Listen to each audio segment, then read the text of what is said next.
greatest qualities that any high income producer has to have if they want to have a chance at becoming a millionaire or exceeding that mark. We went through three last week. We're going to pick up on the last two. And I don't know, we may even have a bonus one for you. And so welcome everybody back to another live Q&A with BA and Praise. P, what's up, bro? Man, what's up, man? It's last week's was heavy, so I hope they ready for today, man. But I'm excited to be here. I'm excited to be here. For sure, for sure. Let Yes, us sir. know in the chat if y'all can hear us. Let us know in the chat. Put something in the chat if y'all can hear us loud and clear. As always, like the live, right? Let's push this out to as many people as we can. Share it with some folks if you got something in mind. And do not forget to ask your questions, right? Put them in the chat as we get through this. We'll make sure that we get to them. All right. So P, where we left off, man. Why don't we give some people a recap just in case they missed last week, so we all on the same sheet of music. Yeah, for sure. Um, so before we recap, I had some like few like pre questions before we lead into the recap. Is that okay? Oh, that's fire. Let's do it. Yeah. Oh, okay. So I was just telling you, off camera, as we was chopping it up a little bit, just telling you about my purpose and all the things of that nature. But as I was like, just debriefing at this whole week, I was like, I sensed, fear in that. Like it wasn't just, me not trying to hear about it, it was fear in it. So I wanted to ask you, has there ever been a time where you feared the weight of your calling? And what did you do to overcome that? All the time, bro. Okay. All the time. I think it's. I was listening to when I was on my sabbatical last week, or when it seemed like that was a month ago now. But when I was on my sabbatical, I was listening to this podcast with Tim Ross and I forget who he was talking to. Really not important. Was What he it was talking Philip to or her about. No, it was actually the lady that run the Black Christian influencer page. I don't know mm, if you ever noticed that before on social media, but she was doing his interview. She was interviewing him, but at his home. So okay. initially, I thought it was the Basement podcast, but it was really her podcast. Anyway, I digress. The point was, he talked about how when he first got called out of preaching and into starting the podcast, how fun it was.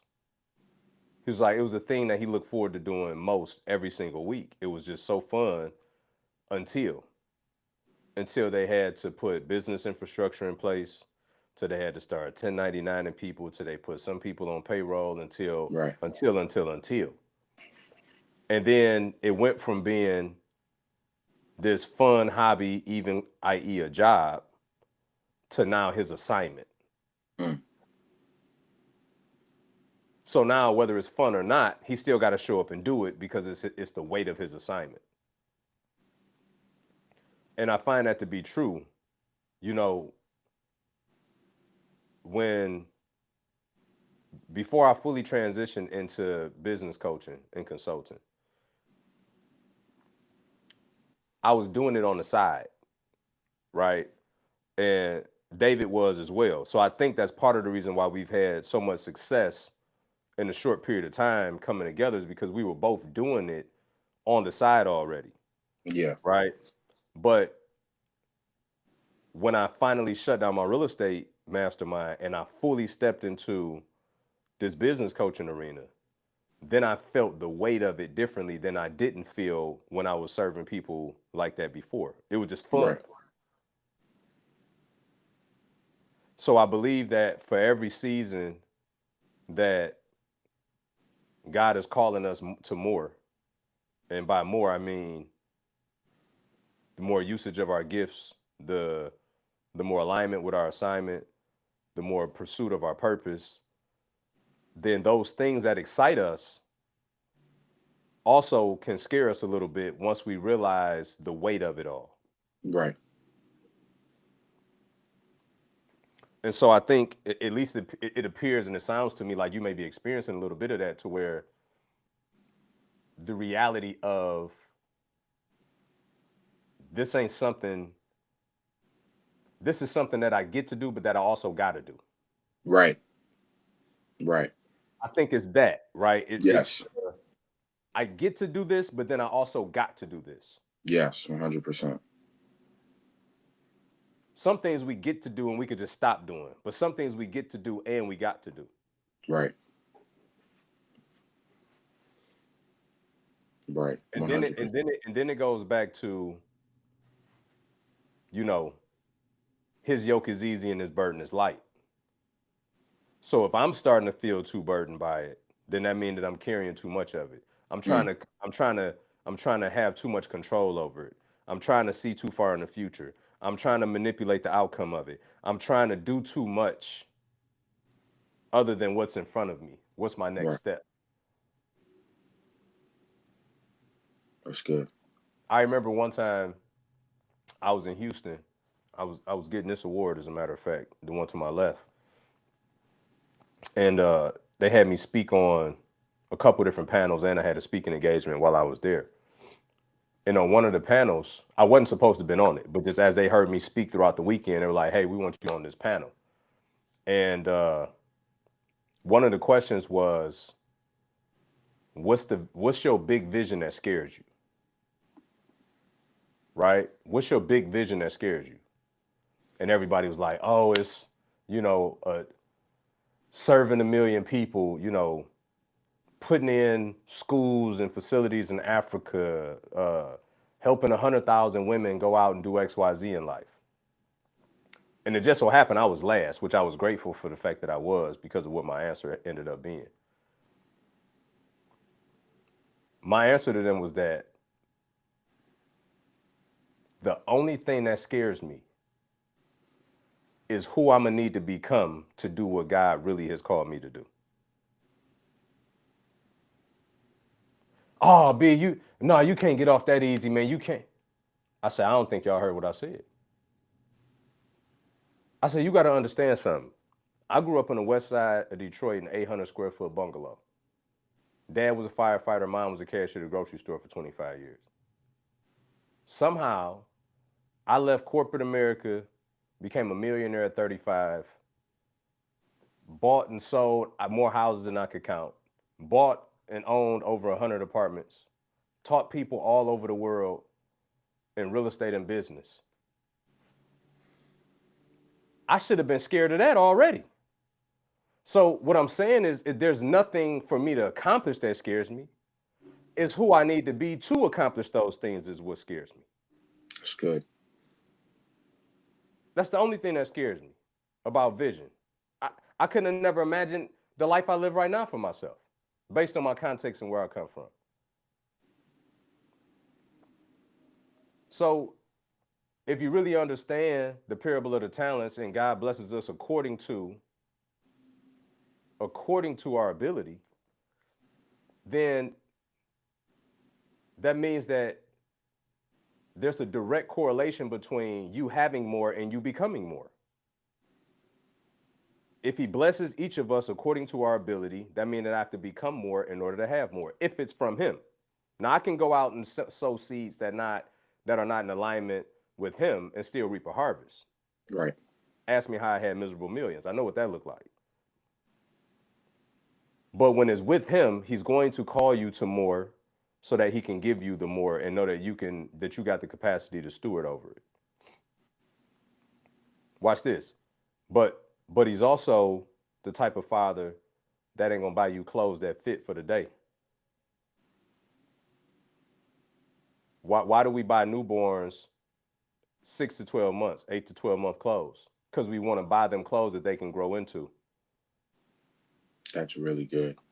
And so the way that God works with us is when he calls you to more, your assignment is bigger than your current capacity, but he knows that your current capacity will catch up to your assignment, but it gives you an opportunity and room to grow into it. So that's why it's scary, because it's not fit to size when it happens. Right. Right. You see all of this space you still got to fill out. And that's only going to happen through osmosis by doing the work, which is the part that most people avoid.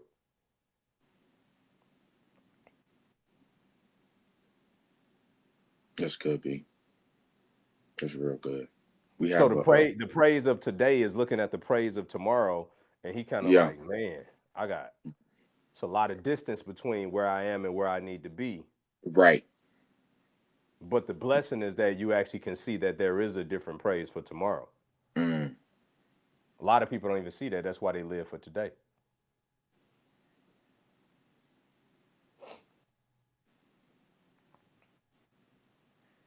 that's good. I ain't never hear it put like that. Me neither. Me neither. I may have to go back Get and what you rewind it. be. Yo, you're funny. He said me neither. That was good. And you know I'm That so was serious. That's what's so funny about it. yeah, I know. That's why it's funny. Yeah. I know you serious. Yeah, B, that's good. I like yeah, I ain't never hear it that way. You I ain't never you hear it mind if that we way. take this question real quick? Yeah, for sure. How do you handle the burden of helping people who see you as their last chance? How do you handle the burden of helping people who see you as their last chance? I think for me, if I understand the question correctly, I never see myself as the last chance for people. I see myself as an opportunity, but not the last opportunity. Now, it may feel for them in the moment based on FOMO, legitimate fear of missing out, or just based on the fact that they feel convicted and called to me in this particular season.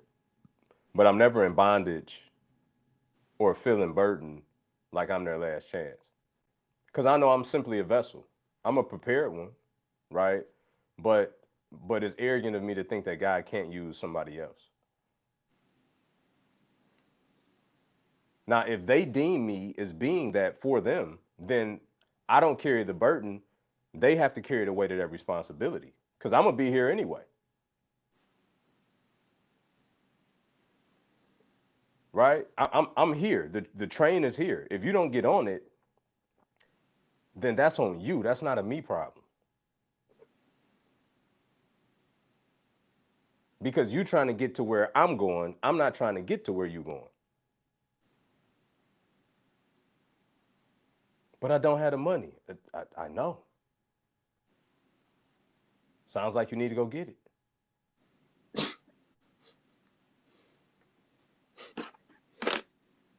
You know what I'm like? That's not my problem. That Right, sounds like you need to go figure that out. right. Just like I've had to go figure that out, and every other successful person has had to go figure that out. We have all been in a position where we ain't got the money. I know this is what I need. I just don't have it. Okay, then go figure it out. But I'm not gonna be burdened by the fact that you not in position to do the thing that you need to do. Because if you want it bad enough, and if you are as convicted in real life as you say you are out of your mouth, you're going to figure it out. If that didn't answer the question specifically, Pepper, that was how I perceived it. So you can give me more context if you need me to double click on that again. Okay. It's good. That's What's good. up, Mark? Derek, what's up, bro? Yeah, so my next question would be, and you do this very, what word do I want to use? You do this so unbothered. That's the word I'll use. You have no problem being BA. Um, and I really want you to speak to walking in the fullness of your authenticity in your calling. Yeah. Um, because you have no problem, and I love it. That's why I think you're funny, and I know you're serious, but that's why I love it because you like my sister's the same way. She has no problem saying that's a you problem or you need to go figure it out. Whatever it needs to be said, she'll say it. But you just have no problem being yourself. So can you talk to the importance of, walking in your, full authentic self, especially in your calling, in your assignment? Well, and I see Derek put it sounds like a Moses moment in the chat, right? Just to use Moses for a moment. God could only bless the authenticity of his speech impediment. Mm. that he acknowledged that he had a stammer and was concerned, therefore, how could I lead these people? And I got the stuttering problem, right? God oftentimes will use the thing that we're most insecure about, but we got to be vulnerable and honest with God about that thing, though. So he can only bless the real version of you. So you may as well get to be in that version, because otherwise you're gonna be exhausted and you won't be anointed. Mm. He can't anoint the character. He can only anoint the one he called. And he wired you specifically for that calling. I think what's important is context, right? So as I mentioned, I think last week, I got this P5 communication mastery program, right? What I figured Yeah. out, the real gap in the market is not that people don't have a great webinar, not that they don't have a great challenge, not that they don't have great websites, not that they don't have great funnels. The issue is that they don't have great communication. And just because you're articulate, you announce your enunciation is great, uh, you're loquacious, all the things don't mean that you're an effective communicator. Mm. It just means that you're articulate, you're loquacious, that you have a great vernacular, and that you enunciate your words properly. That's all that means. That does not mean you're going to convert in the marketplace. So put the best presentation in front of you, put the best template in front of you, put the best speech outline in front of you. If you don't know how to communicate at a high level to persuade the audience that you're talking to, none of those things are going to work, right? Yeah. And I had this big revelation a couple of months ago, maybe not even that long now. So I started this P5 communication mastery program. So one of my clients, she was talking to me the other day. We were in a coaching session earlier this week, and she said, "I feel like, I feel like you hold back sometimes." I said, "Really?" And so she went into it, and she was like, but I feel like, and before she could say it, I completed her sentence, and I said, "But you don't feel like that when I'm with praise?" And she said, Mm. "No, I don't." And I told her how we've had this conversation behind closed doors, where because you are in Believers in Business, because uh, you have been in challenges, you soak up my YouTube, like you see me in all these different settings. Right. And so, and just so everybody that's listening, I'm answering his question as to being authentic, just so y'all know. Okay, I am not confused up here. I just want you to understand that. Just hang on. Okay, we about to land the plane. I just think it's important to pop back in and remind people that I ain't forgot. I'm answering the Right. question, right? Right. So, um, you see me in all these different expressions, Right. and what I told her is that the reason why I have all these different areas in which I communicate, from short form reels to long form teaching videos to podcasts to live Q&A to coaching calls with my clients to all these different things, is because it's the same me in a different expression. If I'm in a webinar format where I'm selling something and it may be a cold audience there, I'm gonna communicate a certain kind of way. If I'm in a coaching call with clients who have now become a part of our mastermind, and Jesus will call his 12, right? He said, I speak parables for the public, but when I get my 12, that's when I go deep and explain the meaning of those things. I'm gonna talk to them a certain kind of way. Right. On this live, it's wide open. That's the intent of it. So I'm gonna talk a certain kind of way. But it's all me consistently throughout. And B&B, I'm gonna be more of a pastor. I'm preaching the word inside of B&B to business owners. So, and that's Believers in Business for those of y'all that don't know what I'm talking about. So I say all of that to say that we have to be able to discern between, am I changing or am I changing form? Mm. When I go in different environments, am I changing who I am or am I changing form?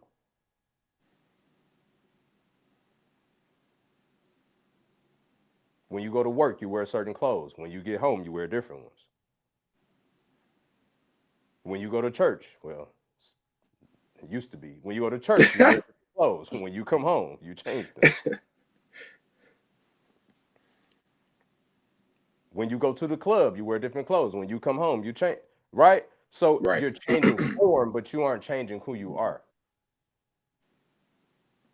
Let me know in the chat if that makes sense to y'all, what I just said. Yeah, loud and clear to me.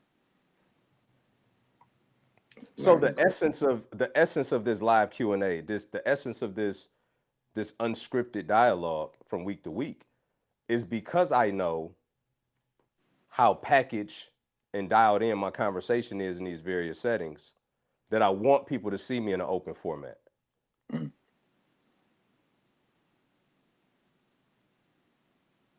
in a very organic way. Me and you get on here and we literally, but just so y'all know, we link up oftentimes. I'm running through the airport like OJ just to get on in time. And then it's like, P, what we talking about?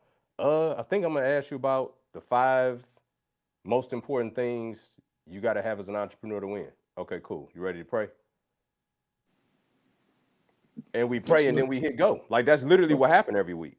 So right. what y'all are getting is legitimately just open format, unscripted dialogue. And because of that, it's gonna pull on different aspects of my personality that if I had a specific goal to deliver in Come a on. prepared message, then it won't allow for as much loosey goosey ad lib because I'm clear about what the assignment is that I need to communicate to that audience to get the desired outcome from that audience. Right. So it's different. That's good. That's good.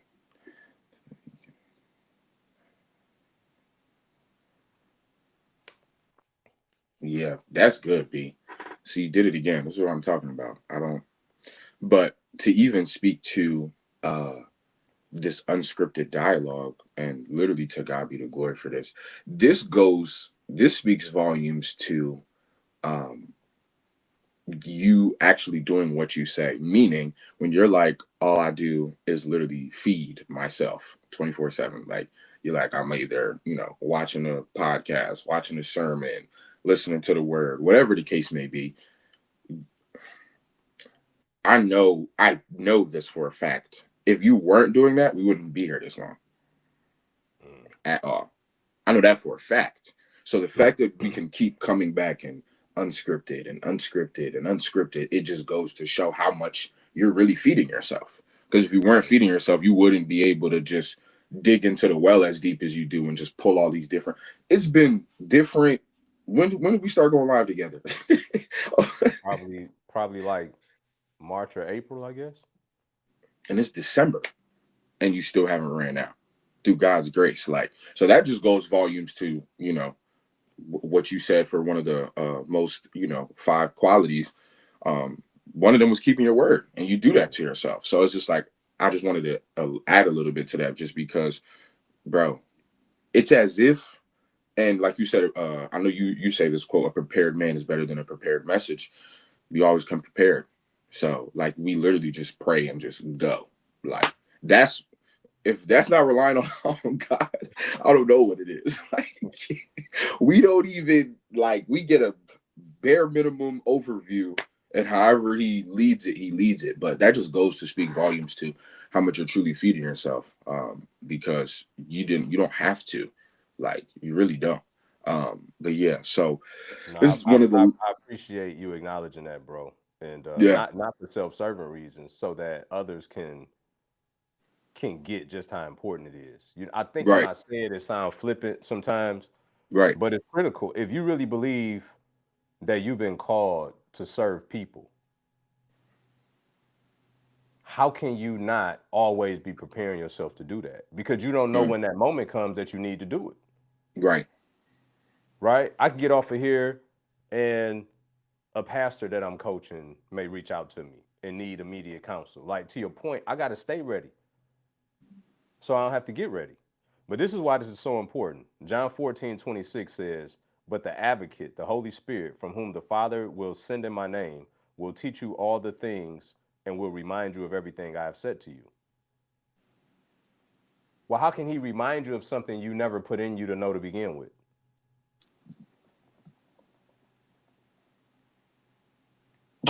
How can you remind somebody of something they never knew?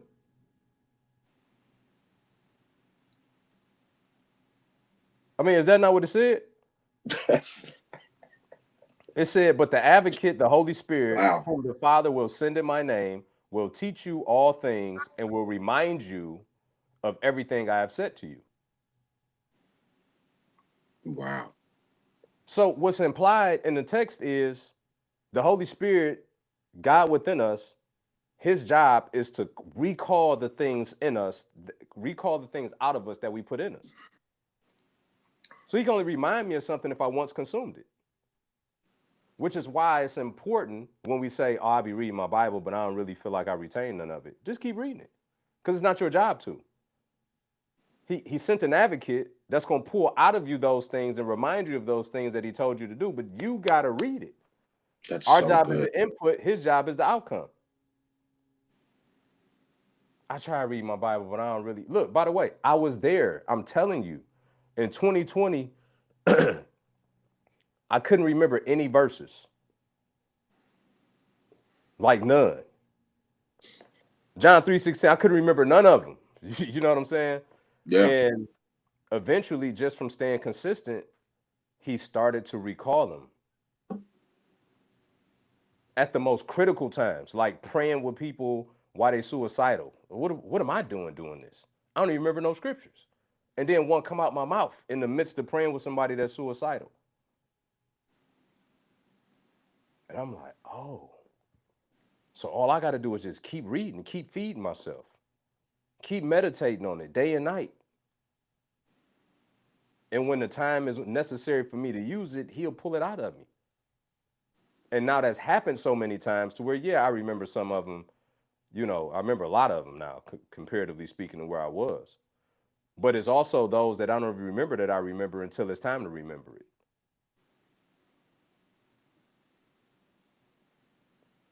Well, that's not just the Bible, y'all. That's also the things that you're supposed to specialize in your metron and your scope of genius in your assignment. So if I fill myself up with all of this knowledge and I'm in front of a room and I'm teaching, then guess what? The advocate, he pulling it out of me.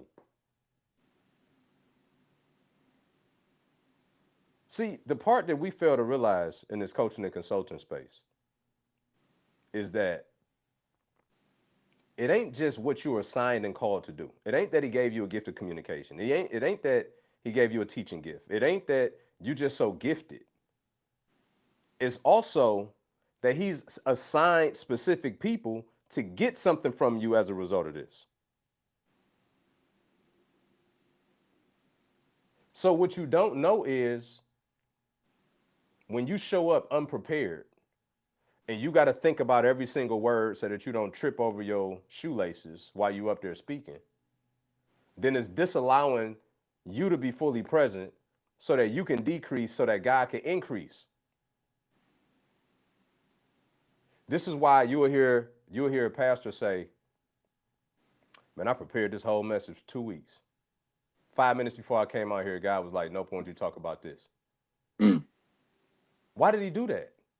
You think God cared about the topic? You think that he didn't appreciate the preparation for the last 2 weeks? No, it was because he sent somebody to you that he needed to get something to. And because you were so prepared, he could run an audible. But if you're ill prepared, you're never going to allow him to run an audible because you're going to be like, no, because then I'm going to look stupid. Because I don't know my stuff. That's why if I do a webinar 55 times, I practiced it 40 of the times that I delivered it. That's why every single challenge that we run, I go over my material 2 times every single day before I present it. Why? Because as long as I prepare myself, then I allow God room to come in and take over, which is the goal anyway, because he know better than what I know. So I'm going to prepare myself as well as I can be prepared so that when he give me these downloads and these convictions to say, I need you to take this pivot right here. that I'm not so handcuffed to my material because I don't know it well enough that I won't come off of it to do what he called me here to do. If his plans are greater than our plans and his thoughts are higher than our thought, why do you think the book tells us that? His ways are not our ways. Then that means that regardless of how great of a thing I think I prepared, there's always better.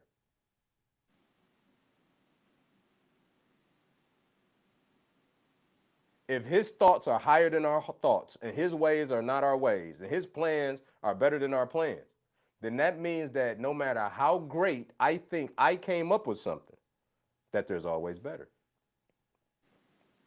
And I always want to leave room for that whatever is better. That's good.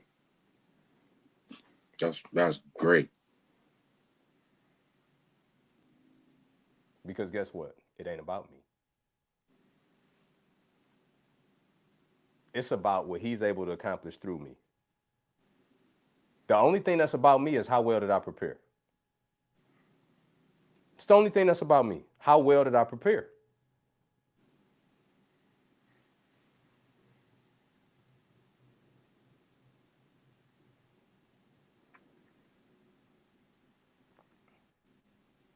And we just misleading people in the marketplace, bro. We telling all these people about how they gonna go make all this money and how they gonna do all these great things and just read this script and do this line and jump in 3 circles, and it's goofy. It's like, no, that's not how you truly gonna win. Not if you're really trying to kingdom build. Not if you're really trying to fulfill your purpose. You get some money. You get some money, but this what I'm talking about. When you have people come up to you and say, I felt like you were speaking directly to me, that only happens through him. You ain't that smart. None of us are. I could have thought of this pre-frame for this group of people and that pre-frame for that group of people and this objection killer and that. Like, I'm dialed in for sure. Technically, strategically, I'm dialed in. But the only way I can pierce the soul of that one that needed to hear something specific is if I allowed myself to be fully present so he can navigate through me. That's the only way that happens.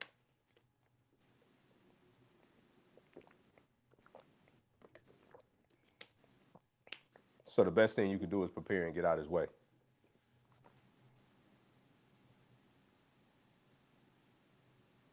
Prepare and get out of his way. That's so good. Well, you just showed us how to do it, so thanks. Appreciate it.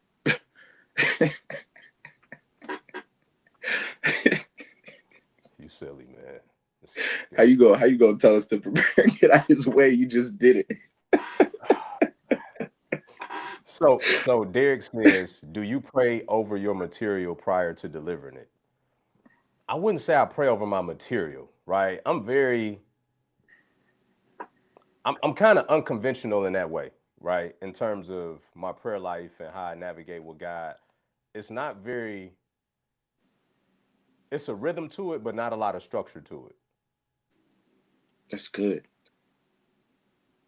You know what I mean? It's not very like traditional, take the cloth off at this particular angle and fold it that way. It's not that, but it's a rhythm and consistency to it though.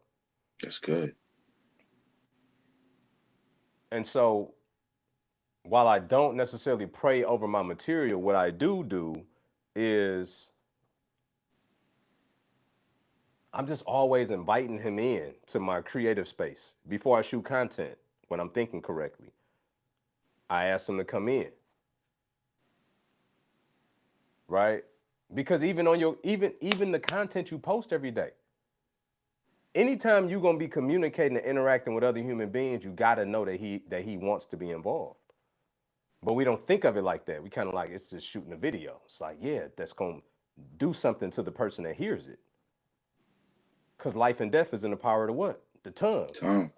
So he's always concerned about what's coming out of your mouth. So I invite him into those creative spaces. You know, just may I decrease so that you can increase. Give me the words, flow through me as I create this content today. I appreciate you. Like, that's the prayer. And then I just go do it. And I just feel a knowing while I'm doing it. Watch this. But this is also how you create those couple of pieces of content that you didn't really care for, but then they be the ones that be the best performers. The Mm. ones you thought you caught it off the backboard and boomed it, that's the one that be like, couple likes. You know what I'm saying? The Right. one you feel iffy about be the one to take off because that's the one that his fingerprint was on. Come on. I'm just telling y'all what I've learned. You need to, bro.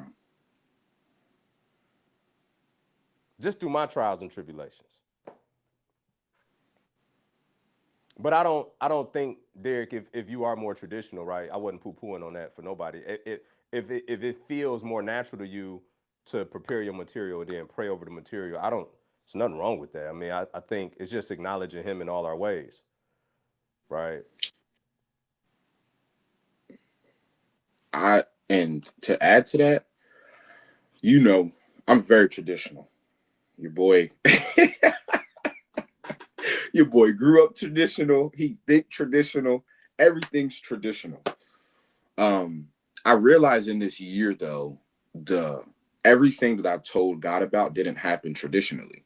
That happened, that He did, it did not happen traditionally at all. I remember the first time me and Brian was talking, or the first time me and Brian were doing this live together. When I tell you, I'm so used to you ever been at a Thanksgiving dinner or some dinner and they just praying heaven down before the food come? They asking for Jesus to touch the food and for the angels to surround us and for every wicked power to get out the way. That's what I'm used to. So I'm used to everybody praying heaven down before we Oh even man, make a step. You know what I'm saying? I'm so yeah. used to that. Brian go, Father, in the name of Jesus, we love you and appreciate you. Help us decrease so you can increase. In Jesus' name we pray. Amen. I'm like, what? I went back to God like, God. I'm like, you heard him pray? Oh my God. Oh my God. No, what? I promise you, I wrestled with that for weeks because I'm like, no, he ain't pray heaven down. But I'm like, I'm like, I was lost. I'm so for real. I'm like, yo, he ain't pray heaven down. I'm like, God, I'm like, there's no way you be doing that. Like, he only said something for like 3 seconds. I'm like, he said something for 3 seconds. I prayed for 50 hours and you feel me? I'm like, God, you're using him and he prayed for like 4 seconds. I'm like, that's not fair. So I'm wrestling with that all for weeks. I was wrestling with that until I started doing it and I everything shifted. When I stopped being as traditional and I like because praying over material, bro, I would pray heaven down for everything. If I'm not speaking in tongues by the end of that prayer, I don't think the prayer right. Like that's how I used to. That's how I. That's how. That's how they taught me. They like you better be speaking in tongues by the time that prayer Hey, is ended, right? hey, And I'm not you saying you it's you bad, said I was but you said I was praying diet prayers. You like his prayers on a diet. How he praying diet prayers when they work? right. So I'm like, there's no way, like God, is honoring that. But the difference is that He was honest. Mm, That prayer was honest. That was the difference between what He was praying and what I was praying. My prayer wasn't always honest. There's times where B is literally expressing where his heart is currently as he's praying, and he's like, Lord, but I decrease so you increase. But he's being honest. I'm praying because that's the way mama prayed. That's the way pastor prayed. That's the way I've heard everybody pray around me. But in my heart, I'm like, God, I'm really just tired, but I just pray that you take control. That's how I want to pray. hmm But I've been so accustomed to if it doesn't sound like this, he's not hearing me. So when Brian prayed that way, I was like, if God is doing this for him and he's praying that way, I'm adopting that. mm. That's good. Simple. So I was like, Good. that's why, like, and like he said, like he's not, pooping on, you praying over the material. But I would argue to say, even Jesus was like, some of your traditions are violating what I'm trying to tell you hmm because it will box you in. And then when you box yourself within tradition, you box God in. Because I told God last year, I want to speak to a millionaire. I didn't ask him for how long to speak to him, though. mm I never asked for that. I just said, I want to speak to one. And if I do that, that's fine. I've spoken to one since March until December and had dinner with them. I didn't ask for none of that. All of those things happened in a non-traditional way. So that's why I'm saying, like, I would recommend you just let the Holy Spirit do it because everything I've wanted this year did not happen traditionally whatsoever Yeah, at that's all. real. That's good, bro. That's real good. Yeah. You know, they say that some things are taught, other things are caught. Oh, I caught something. I'll tell You you that. caught some things for sure. And Yeah. honestly, those are the best teaching moments for me is when I catch stuff. You know, some things are taught, other things are caught. You know, what's funny about that is the opposite is also true, Mm, right? I remember when I first started doing challenges, I'm one that when somebody shows me something, I'm going to run the exact same play as much as I can. So my mentor at the time, 3 years ago, when I saw him do challenges, he had this specific setup. Now he had a like office building, which he's now expanded, but at that time, and he had like a whiteboard, you know, and he would sit down for the Q&A portion and then would stand up during the presentation part. So I was like, okay, well, I ain't got that at the crib. So I was paying $7,000, $8,000 flying to Detroit, right? To be in the studio with my videographer. I had him set the studio up very similar to how my mentor studio was set up. I would live in the hotel for 8 days, right?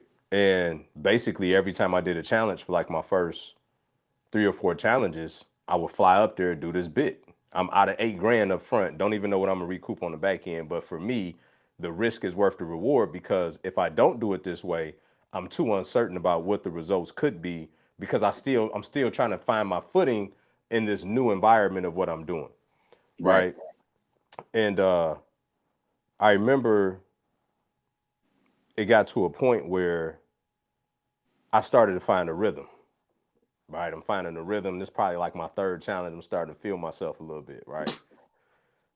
Oh, you want me to be that honest? You know what I'm No, saying? hey, Yeah, be I'm honest. like your boy on one. It's like day 3, and I'm like, oh yeah, I'm about to boom. You know what I'm saying? I'm coming off the backboard. So I pray that prayer. I pray that prayer. Let me decrease so that he can increase, right? But you know, when I said it that day, it was cute. Cause I Mm, really, based on how I had prepared, I'm like, bro, this thing's so dialed in. I can't wait. Cut that mic on. I'm ready for him today. Right. right. Man, I said, may I decrease so he can increase, bro. When I tell you I had constipation in my conversation that day, it felt like somebody grabbed my tongue. It was like, come here. Every other word wasn't coming out right. I'm like, how is this happening right now? I get done, right? And your boy pissed. I'm not remembering the prayer though, right? Mm, I'm baffled as to how this just happened. Everything I prepared, it did not go as planned. And the videographer was like, what's wrong with you? I'm like, bro, that was horrible, man. He was like, I think that was your best day. I mm. said, what did you say to me, sir? My point is this. When you pray that prayer, may I decrease so that you can increase? Oh, he mean it. You know what I'm saying? He's going to act according that you meant that. Right. Because that he did. He increased and I decreased. So just know that when you pray that prayer, don't let it be cute. Mean what you say. Because he took it to heart. That's good. That's good. Yeah. See, like a day like today, listen, you'll hear it. You know you're gonna hear it from me. I ain't even gonna bother that right now. But we could finally get into these rules because the Lord just had you driving, the racetrack all crazy just now. So last week we went over the first 3 rules. The first one was communication, second one was setting non-negotiables, and the third one was keeping my word. So if you could just recap each one on why it's important to have those. So starting with communication, you could start there and then we'll finish the last 2. Right. So if you want to be a millionaire, I think that was kind of the benchmark that we use. That you got to have your communication is paramount, right? It's got to be Right. effective in your coaching. It's got to be effective in your sales. It's got to be effective in your presentations. And the only way is you get to that point is to learn how to get to that point. Right. You just don't get better from just doing it. You got to actually have new inputs to change your outputs, That's good. right? It's got to be That's some good. intentionality behind that. Right. Shout out to Laquana. We working on that right now, Miss McNeil, right? Can So can can I go ask you ahead. some with Sure. communication? So something with you, that I think is paramount in your communication is your cadence. So I was talking to my sister, and she was like, "I think everybody thinks people that you talk to, the reason why you're a good communicator is because you speak with cadence." And I'm like, what the heck is cadence? Like, I'm just talking. Like, I don't know what cadence is. But then she's like, cadence is literally like in the rhythm in the way that you're speaking, like when you're pausing, when you're doing. So one thing with you is that you have an excellent cadence when you're speaking. So can you like just talk to like how important is cadence when you're speaking? Because the way you do it, you'll say something, and I'm thinking you're done. You're thinking I need them to digest what I just said, and then you'll keep. So I'm just like, like how important is that? I just wanted you to touch on that a little bit. So one, thank you. The thing with cadence is this: if you have something really important to say, then you need to slow down either your speech so that they can get it, or you need to slow down the moment so that they can absorb it. Like I just did, right? Because that was something that needed to be absorbed, and that was something that was Right, very important. So, right, in, initially, you have to first be consciously aware of these things so that you can practice them, and then it gets to a point where intuitively that thing will just happen. This is what I mean by you have to first understand and change the inputs if you want different outputs. So if you don't know that that's even a thing, you're never going to do that intuitively because you never understood that you should do it to begin with. So because you talk fast and you just got the nature to always speed through everything that you say, and you just think that that's comfortable because that's what you've been doing all your life, and you're just gonna do that all the time. And then you're just gonna have people say, "You talk so fast." I know I've been doing that in my life, and da, da, da, da, da, da, da. Right? Like that's what happened when we're not consciously aware. right, We're a car accident somewhere is what we are, and we're not. And people telling us like how bad the wreck is, and we don't even see it because we just used to getting in accidents every day. mm,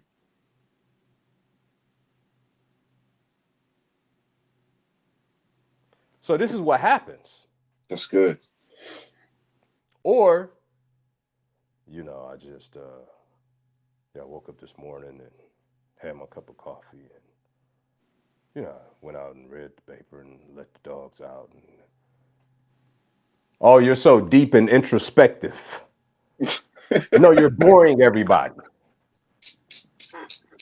Is what's happening, sir. We're sleeping. Yo, We're you're sleeping. right. Right? He said, "Oh, you so deep in But he's serious though. He got his pipe with the thing on the end right, of it. And, yeah, and I wrote 3 papers and bro, we tired, we bored, we sleepy. right, So part of being an effective communicator is understanding what is your natural disposition. Maybe I am a fast talker. That means I got to consciously fight against my natural leaning to slow that down. right, If I know that I am kind of monotone, and if you got dry eyes, try clear eyes. You know what I'm saying? If I'm that guy, then I have to be consciously aware when I'm speaking in front of a group of people that I need to force myself to communicate with more voice inflection and change my tonality and my pitch in and out and speed up my cadence every now and again. So it doesn't mean that you aren't going to naturally do what you naturally do. But it does mean that you have to be consciously aware so that you can force yourself into moments that you don't do what you naturally do. Like me on and off camera. I'm chill. That's just who I am. I'm a right, speaker of conviction, but I'm also very laissez-faire. I'm, whatever. I'm cool. I'm kicking it. I'm chilling. right. But when I'm in the front of the room, I have to consciously push myself out of that mode and go in and out so that I can keep the listener engaged to what's going on and I can get them to get what I'm talking about. That's very good. Because the right message delivered wrong is still going to have the wrong outcome. Can you say that again? The right message delivered wrong will still have the wrong outcome.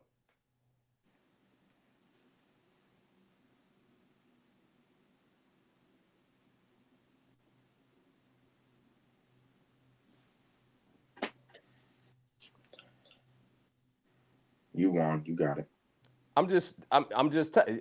Did that answer the question?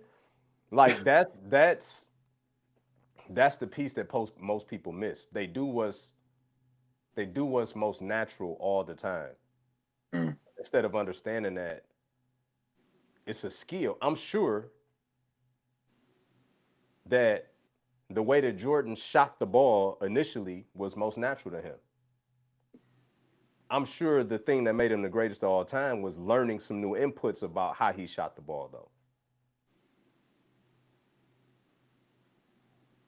So what comes natural to you becomes the baseline, not the standard.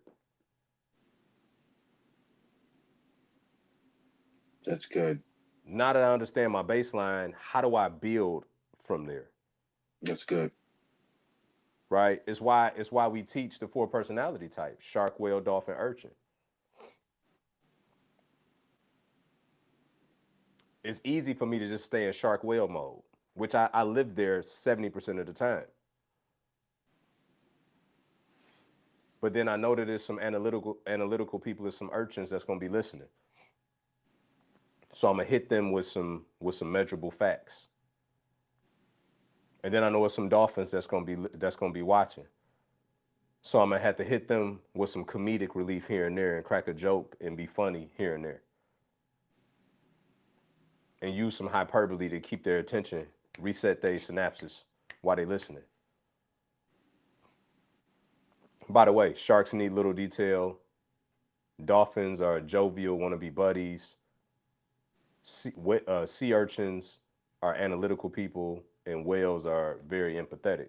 So because I know that about people, that we have all four of those in us, but we're more dominant in certain areas than others, then I have to be consciously aware of that as I'm communicating, that although I'm a shark whale by nature, that I still have to appease these other personality types that's listening so that we can all stay together throughout the conversation. That's good. Because I'm not That's talking for me, I'm talking for them. right.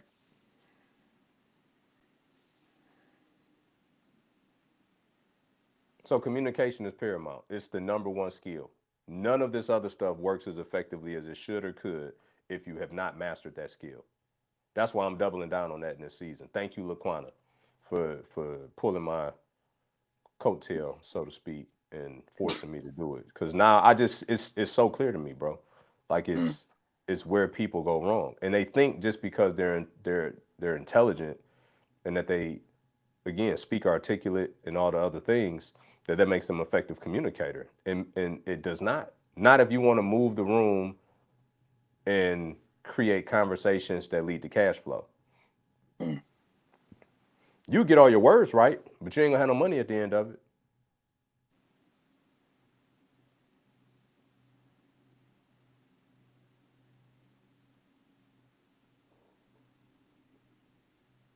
That's good. I may read slow, but I think fast.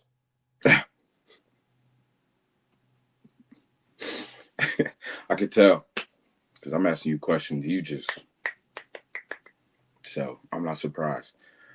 Man, next one we got setting non-negotiables. And could you just talk to that for a little bit as well? Yep, it says what it means.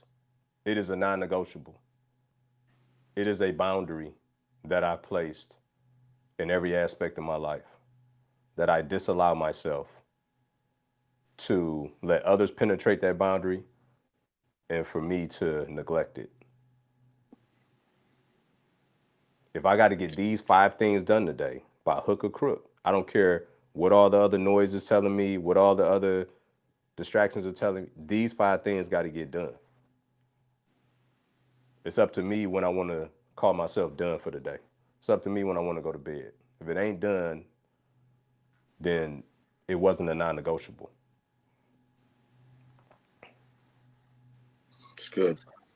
And then the third one is keeping my word. It, you know, scripture says that a house divided against itself won't stand. Yeah. When you make a habit of lying to yourself, that means that your conscious and your subconscious are at odds.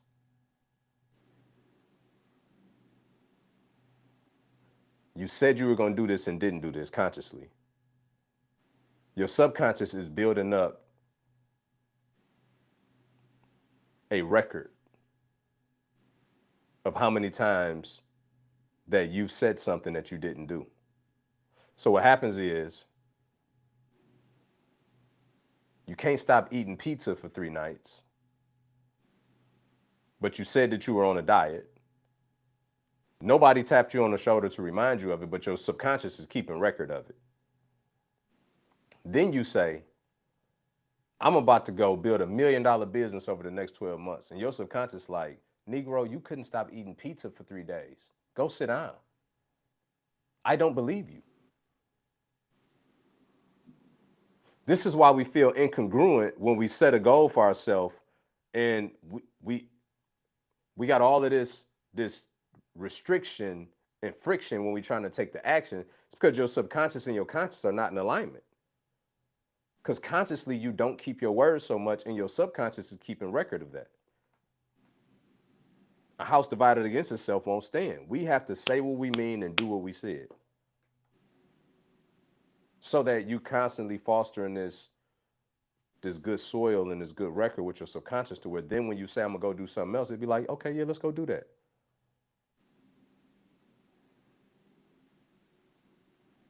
You can lie to everybody else. You just can't make a habit of lying to yourself. It's far too detrimental to your ability to go and continue to pursue things wholeheartedly.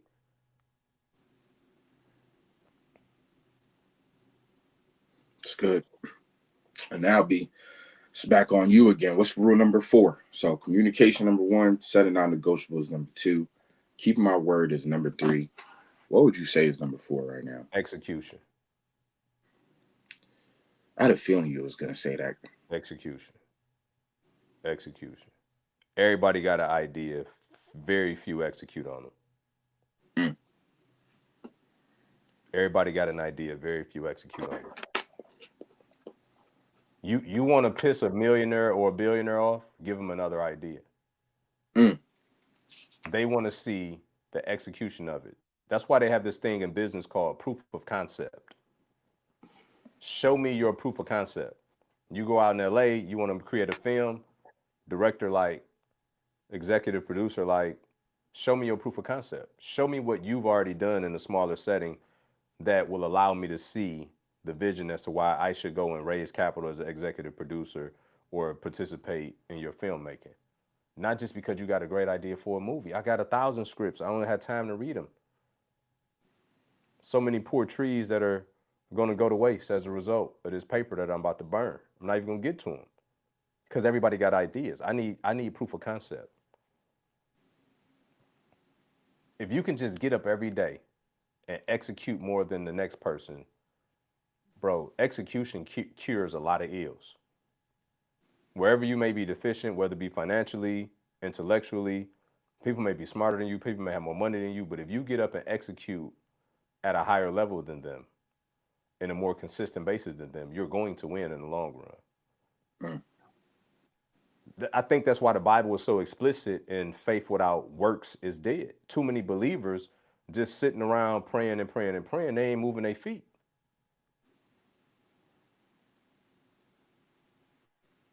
God is always going to do his part, but he's never going to do your part.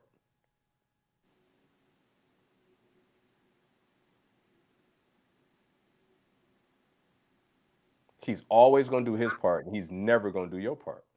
That's the agreement. So when you can become habitual with execution, everything changes. The only reason why I'm in this place in my life is because of execution. The good news for me is that I can't have an idea that I believe that heavily in and not do something about it. Like it actually internally it does something to me where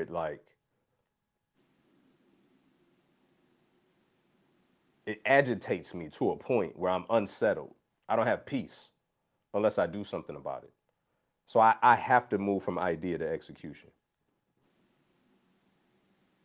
Probably because I'm not an urchin, right? Urchins are very analytical.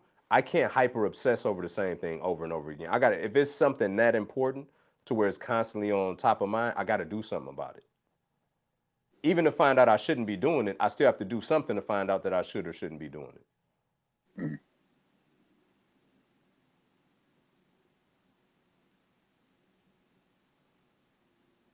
And lastly, after execution, number 5 will be never quit, only pivot.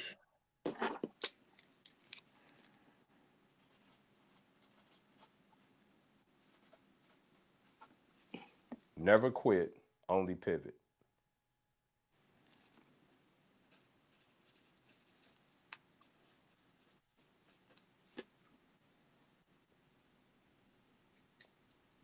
When you quit, you kill all motion and momentum. When you pivot, you still got some motion to you. Always stay in motion. Momentum is the hardest thing to get as an entrepreneur. Getting out of a stuck inertia position is the most challenging thing to ever do. When you got momentum, keep it. When we shut down our real estate coaching program after 6 years, I didn't quit, just pivoted. I already had momentum and that momentum carried over. I didn't sit dormant for months and wait to start the other thing.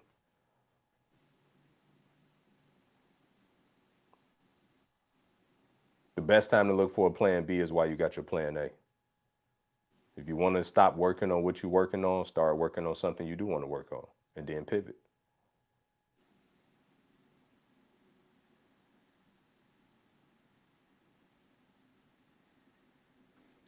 It's good. That's all I got, B. That's all I got too. God bless y'all. Let us know if you got any questions. Put them in the comments. Share this with somebody that need to hear it. And as always, we'll see y'all next week.